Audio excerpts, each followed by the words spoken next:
ಗಂಟೆ ನಮ್ಮ ಜಾರಕಿಹೊಳಿ ಸಹೋದರರ ಪೆನಲ್ಕ್ಕೆ ಅಲ್ಲಿಯ ಏನಪ್ಪ ಅಂತಂದ್ರೆ ಅಭ್ಯರ್ಥಿಗಳ ಘೋಷಣೆ ಮಾಡೋ ಸಾಧ್ಯತೆಗಳೆಲ್ಲ ಇದ್ದಾವೆ. ಈಗಾಗಲೇ ಮೀಟಿಂಗ್ ಕೂಡ ಅದನ್ನು ಅರ್ಬಾಯಿ ಮತ್ತು ಗೋಕಾಕದ ನಾವು ಕೊಡ್ತಾ ಇದ್ವಿ ಅಂತ ಮಾತು ಹೇಳ್ತಾ ಇದ್ದಾರೆ. ಆಲ್ರೆಡಿ ಸವದತ್ತಿದು 2 ಮಾಡ್ಕೊಂಡಿದ್ದಾರೆ, ಸವದತ್ತಿ ಮತ್ತು ಯರಗಟ್ಟಿದು ಈಗ 4. ಅದು ಇದೇ ರೀತಿ ಉಳಿದು ಇನ್ನೂ ಒಂದು 4-5 ಆಗ್ತಾವೆ ಅಂತ ಹೇಳ್ತಾ ಇದ್ದಾರೆ. ಆದರೆ ಒಂದಿಲ್ಲ ಸಂಶಯವಂತರು ಇದ್ದದ ಗುಪ್ತವಾಗಿ ಇಲ್ಲಿ ಏನೋ ನಡೀತಾ ಇದೆ ಅನ್ನುವಂಥದ್ದು ಒಂದಿಷ್ಟು ಅಲ್ಲಲ್ಲಿ ಮಾಹಿತಿಗಳು ಬರ್ತಾ ಇದ್ದಾವೆ. ಅದು ಎಷ್ಟು ಒಳ್ಳೆ ಸತ್ಯ ಸುಳ್ಳು ಗೊತ್ತಿಲ್ಲ. ಯಾಕಂದ್ರೆ ಇಲ್ಲೆಲ್ಲ ಈ ಒಂದು ಈವನ್ನು ನಾವು ಹಿಡ್ಕೊಂಡು ಹೋಗಿ ಬೆಳಗಾವಿ ಕರ್ಕೊಂಡು ಹೋಗಿ ಗಾಡಿಯಲ್ಲಿ ಹಾಕ್ಕೊಂಡು ಹೋಗಿ ಇಲೆಕ್ಷನ್ ಬೂತ್ ತನಕ ಹೋದ ಅವ್ರು ನಮಗೆ ಒಳಗೆ ಓಟ್ ಹಾಕ್ತಾರೆ ಅನ್ನೋದು ಖಾತ್ರಿ ಇಲ್ಲ. ಆದ್ರೆ ಅದಕ್ಕೆ ಏನು ಮಾಡಿದ್ರು ಗೊತ್ತಿಲ್ಲ ಒಳಗೆ. ಆದರೆ ಈಗಿನ ಮಟ್ಟಿಗೆ ಮಾತ್ರ ಒಳಗೆ ಅವ್ರು ಹೋಗಿ ಮನಸ್ಸು ಬಂದ್ ಮಾಡಿ ತಮ್ಮ ಬೇಕಾದ್ರೆ ಮತ ಹಾಕ್ಬೋದು.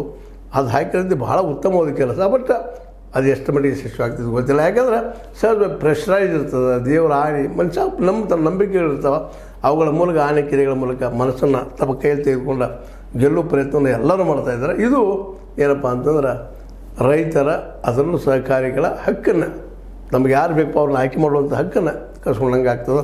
ಅದೇನೋ ಆಗಿರಿ ಯಾರೂ ಆಯ್ಕೆ ಆಗಿರಿ ಆದಷ್ಟು ಈಗ ಬ್ಯಾಂಕ್ ಹೆಂಗದ ಇನ್ನೂ ಉನ್ನತವಾಗಿ ಬೆಳ್ಕೊಂಡು ಹೋಗಲಿ, ಅನುಕೂಲ ಹೆಲ್ಪ್ ಮಾಡಲಿ, ಜೊತೆಗೆ ಮಾರ್ಕೆಟಿಗೆ ಯಾರು ಹೇಳ್ತಾ ಇದ್ದೀನಿ ಅಂತ ಮಾಡಿಕೊಡುವಂಥ ಕೆಲಸನೂ ಆಗಲಿ ಅಂತ ಹೇಳ್ತಾ ಅದು ಬಿಟ್ಟು ಈಗ ಅನೇಕ ಸಹಕಾರ ಸಂಘಗಳು ದಿವಾಳಿ ಅಂತ ಹೋಗಿದ್ದಾವೆ. ಅದಾತಂದ್ರೆ ಆ ಆರೋಪ ಇಬ್ಬರಿಗೂ ಹತ್ತುವಂಥ ಸಾಧ್ಯತೆಗಳಿದ್ದಾವೆ. ಹೌದಪ್ಪ ಇವರಿಂದ ಆಯಿತು ಅವರಿಂದ ಆಯಿತು.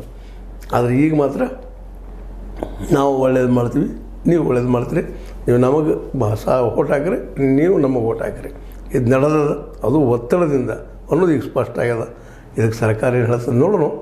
ಜೊತೆಗೆ ಇವರೆಲ್ಲ ನಾಯಕರು ಏನು ಮಾಡ್ತಾರೆ ನೋಡೋಣ ಅಂತ ಹೇಳ್ತಾ ಜೊತೆಗೆ ಮತದಾರರು ಮತ್ತು ಹೇಳೋದಿಷ್ಟೇ ಯಾವುದೇ ಬೆದರಿಕೆಗೆ ಬಲಿಯಾಗಲಾರದ ನಿಮಗೆ ಯೋಗ್ಯರು ಯಾರು ಅನ್ನಿಸ್ತಾರ ಅವ್ರಿಗೆ ಮತ ಹಾಕೋದು ಯೋಗ್ಯ ಅನ್ನೋದು ಒಂದು ಕನ್ಕ್ಲೂಷನ್ ಪಾಯಿಂಟ್. ಏನಂತೀರಿ ನೀವು?